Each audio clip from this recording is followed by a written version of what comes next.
Бавната смърт не е за мен. Нищо не правя бавно, дори не дишам бавно. Върша всичко на бързи обороти, ям бързо, спя бързо. Това са думите, с които започва биографичната си книга Ланс Армстронг. Тя е написана преди 12 години и разказва една героична история, която в последните дни беше направена на пух и прах от ченгетата на американската антидопингова лаборатория.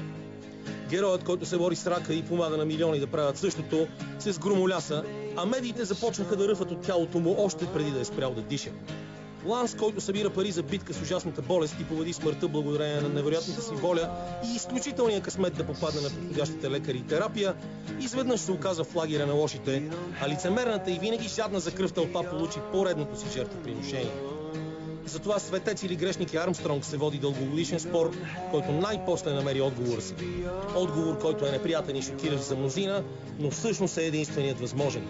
Героят от Тексас е просто човек. Човек, постигнал всичко в спорта и в живота, а след това загубил всичко. Титли, победи, лъскав имидж и престиж. Но няма как Ланс да се предаде и в тази битка.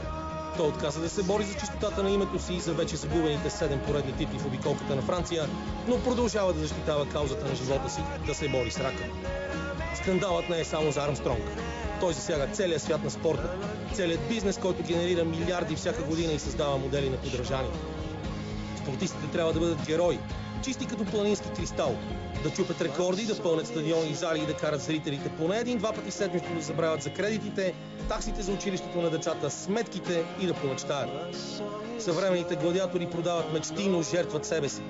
Чупят рекорди, но подлагат телата си на неистови изпитания. Допинг системата на Ланс, който никога в живота си не е дала положителна проба, също е пример за подражание. Тя показва, че войната, която се води срещу употребата на забранени стимуланти, е обречена на провал. Защото атлетите, треньорите им, лекарите и фармацевтичните компании винаги ще бъдат поне една крачка напред. Отлично си спомням подобията на жени Марита Кохи и Ярмила Кратохвилова, които доминираха в лекоатлетическите състезания през 80-те. Знам коя е Корнелия Ендер, която заедно с колежките си от източно-германски отбор по плуване дълчеше рекордите като понички, и лично съм се разминавал с Мария Мотова на Олимпийските игри в Сидни. Всички тези момичета, или поне повечето от тях, са имали лошия късмет да израснат във времената на студената война и да бъдат жертва на неистовите опити на източния блок да докаже своето превъзходство. Но дори и сега, 30 години по-късно, нещата не са се променили много. Просто господарят, на който служат, е друг – парите. Те определят всичко, те диктуват условията и те поставят на ръба на бръснача при всяко излизане на корта, пистата и игрищата. По повод това, което става с Ланс Армстронг, един колега написа: не Ланс, а спортът е унищожен. Свидетелските показания на неговите съотборници и доскорошни приятели доказват как се правят нещата.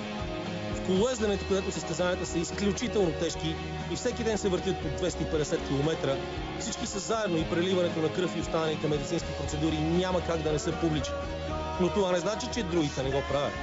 Просто са скрити по-добре. Дали жертвата си заслужава е труден, дори философски въпрос.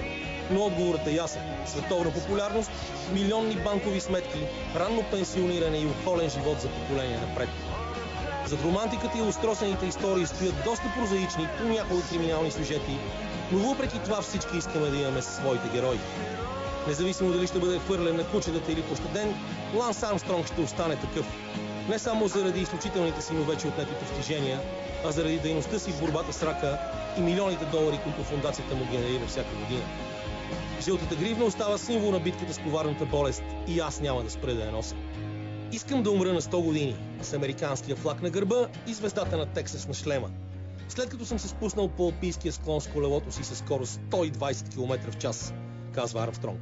Искам да прекуся финиша под аплодисментите на моята прекрасна жена и 10 ни деца, а после да се просна сред някои от прочутите френски слънчогледови ниви и да угасна блажено.